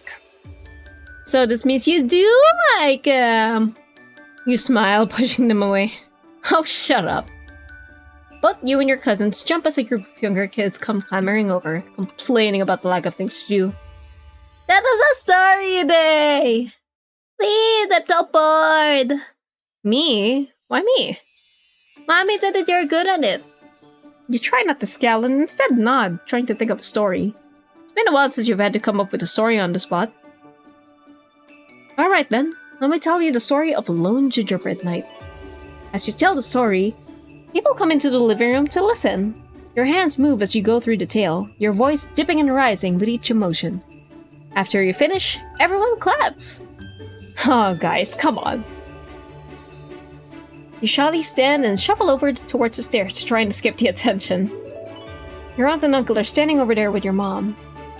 Oh, you're so great at storytelling. It's a shame you quit your job. Wow. Thank you. If only my boss thought that. You know, there's a job opening for the next town over at the library. It's for telling children's stories every week. Pays well, I hear. You should apply. I can get you an interview after the new year. I don't know. Your mom smiles, her face brightening at the prospect. A job close to here? That doesn't sound so bad. Seeing how happy your mom is about the idea gives you a pang in your chest. Eventually, the day comes to a close and you're up in your room, flipping through all the scripts you've written over the years. The stories, while rough around the edges, have a lot of potential. The amount of love put into them was apparent. It makes you wonder if quitting your dream was truly worth it. You can almost grasp the happiness you felt back then. Writing a script didn't feel like a chore, but a constant source of dopamine. You find yourself calling Jordan, maybe in search of comfort or a distraction. It's late, so he probably won't even pick up. Hello? He picks up. Oh! Hey, Jordan. Sorry if it's late, I just wanted to, how's your Christmas? It was alright. Nothing special, just normal Christmas stuff. How was yours? It was good. Then tiring. then good again, and then tiring. You laugh slightly, trying not to reveal how distraught you are. What's wrong? Nothing is. Day, you can tell me. You fidget before finally telling him what's bothering you. My aunt suggested a job for me that's close to home, even though I'm the one who quit everything. For some reason, seeing my mom so happy about the job, it made me feel weird in a bad way. It feels like, I don't know. Feels like you're not getting the support you need? Yeah. You know, my parents are kinda like that. Well, more to an extreme. They don't really approve of my job. I'm sure you remember the comments they made. They'd much rather me be a lawyer or doctor. They aren't even proud that I work in Silicon Valley because all I do is make chew toys. Ouch. He huffs. Exactly. Wait, is this bothering you? No, please continue. There's a pause in the phone. He continues. Thanks. Anyway, it just makes me feel like a disappointment. It's easy to feel that way when your parents seem excited for you to do something you don't want to do. It is rough. I'm sorry your parents don't see how great you are. He laughs, the sound flowing directly into your ear. Makes you smile. I'm used to it at this point. Thanks for listening to me, though. I'm really glad we got to spend Christmas together and reconnect. Woo! Ask about reconnecting or something more! Really? Yeah. You shift on your bed. A small spark appears on your face. I think I'd like to connect a little more. Huh? Like, how? You know, like, more than friends. Oh. You try not to laugh as you hear Jordan frantically pacing. Is that a no? No, I mean, yes, he takes a deep breath, laughing lightly. I like that idea. Yeah, let's go! Now that's better. That's better than surprising him with a kiss on the cheek that was, This is better. It's the last breakfast you get to have with your whole entire family before they all depart back to their own lives. There's something so calming about seeing everyone seated around the table, laughing and smiling like real-life worries don't exist here. You're exhausted. Being devoid of any normal and loving human interaction from work, suddenly being bombarded with only that has left you unable to relay those same emotions at the same speed. Wasn't all bad, you had to admit. Despite draining your energy, they've also replenished the hole that was created by a soulless job. I don't have a soulless job, but it be like that though. It's so tiring when you're not usually around a bunch of people and then suddenly you are, and you enjoy it. You enjoy seeing people that you haven't seen in such a long time, but god, it's tiring. Well, worth it though. It's been good to see them happy to see you, and for you to be happy to see them. While you're sad they're leaving, you're satisfied with the time you got to spend with them. After everyone leaves for the airport with your dad as the driver, you're left with your mom. The two of you wash dishes in silence. Until she decides to break it. I have a question for you. You're wary of what she wants to ask. Yep, sure. Since you quit, are you planning to stay here or go back to LA? You shrug. I don't know yet. Then why not try out the job interview next week? You take the plate you're washing and scrub at it as if there's a stubborn stain on it. It's close to home, which means you won't disappear for years again. The work pays well and you don't have to worry about living paycheck to paycheck in LA. You scrub faster. Plus, everyone seems pretty nice. Based on what my sister said, no one will be there to take advantage of you. That was the final straw. Her words sting, making you drop the plate in the soapy water. You turn towards her, a glare on your face. Is my job really that bad? You think it was a waste of time? I mean, I have nothing to show for it, right? I'm just a failure! Such a wannabe who will never make it. You're right, I should just give up on this shitty and childish dream.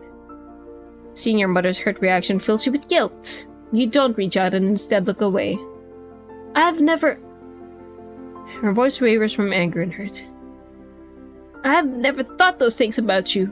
It pains me to think you ever thought I would.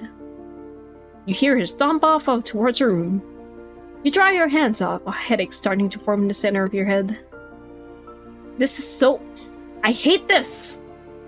The Christmas decorations stare mockingly at you. It's a reminder of how everything that's good was ruined in one moment. I can't stay here. You put on the coat and shoes and walk outside. You wipe at your eyes as you angrily sniffle. This is the worst! Kick a pile of snow before flopping down on the ground. You stare down at the pure white, wondering why things never go the way you wanted them to. You hear snow crunching and look up to see Jordan jogging towards you. You quickly start wiping your face and pray that it doesn't look like you've been crying. I think you'd be able to tell anyway. Hey, are you alright? Shit. Yeah, I'm good. Jordan frowns. You know that he knows. You just still don't want to say anything. He sits next to you. Come on, spill. You sigh. It takes a moment to gather your thoughts. Then you start letting everything out. It's my mom. We had a huge fight. She really wants me to take this job that's close to here. But it has nothing to do with screenwriting.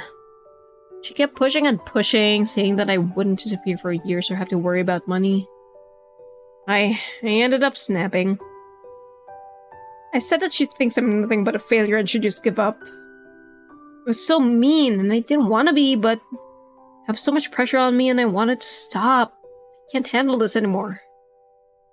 You don't realize you're crying until Jordan pulls you close. You rest your head on his shoulder, stopping for the first time since you quit. This time, you can cry without any consequences. You could just... Oh. You don't have to go to work the next day and deal with bullshit. You could just cry on Jordan's shoulder and be comforted. You need that. Two of you stay like that for a while. Jordan finally shifts away, pulling something out of his jacket. This is for you. You laugh, sniffling as you take a binder from his hands. Do you just hide stuff in this Do you just hide stuff in your coat all the time? Yes, actually. Good use of the coat, though. You playfully roll your eyes and then open the binder. It's a scrapbook. You start to slowly flip through the pages. This is a belated Christmas present. I'm not the best at arts and crafts, but I made it as pretty as possible. It's positive reviews of everything you worked on. From a student to now, there were hundreds of reviews. You never knew they existed. I searched everywhere to make sure I got every review. I even managed to dig up some newspapers and get stuff from there. I wanted to make you a reminder that you can look at whenever you doubt yourself. Never stop making stories. It would be a shame if the world lost that. You're amazing, Zay. Please don't forget that. It's at this moment that you know you want to kiss him. Woo! Your hand comes up to cup his cheek. Can I? He doesn't speak and only nods.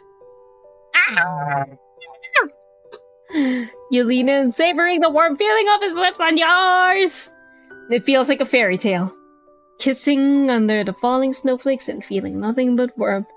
Let's go! The Gates are winning! After sharing a kiss, he pulls away.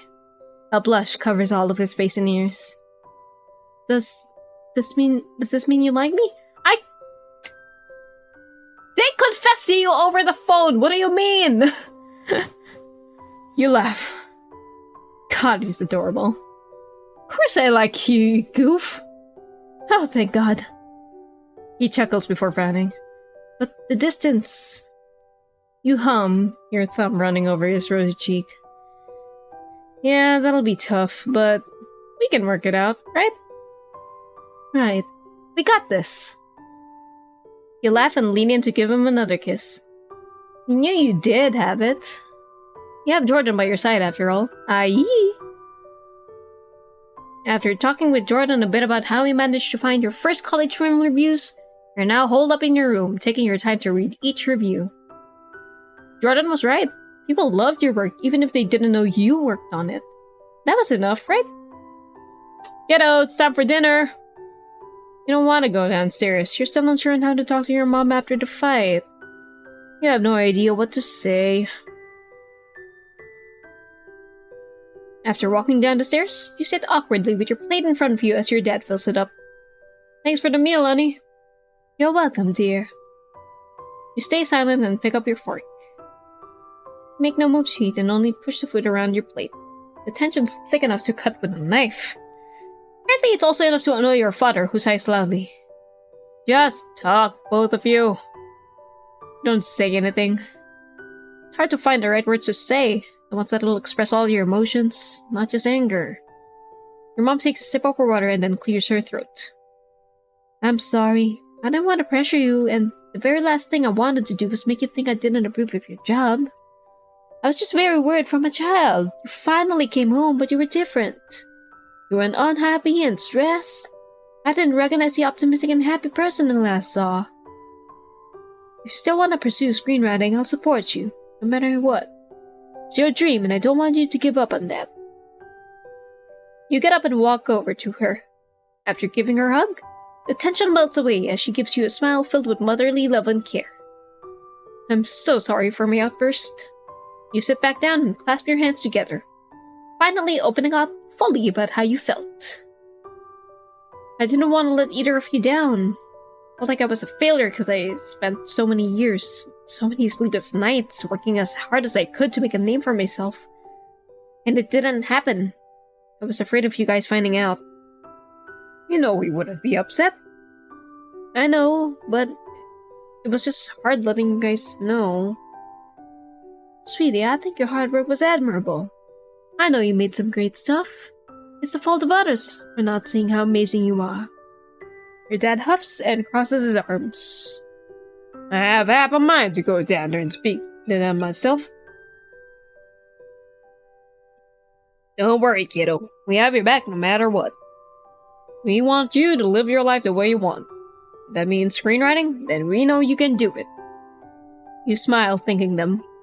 The answers you were looking for have finally been found.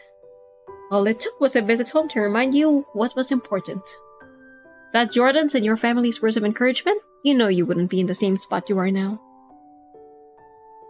I want to do it. I want to go back to LA and continue screenwriting. That's great.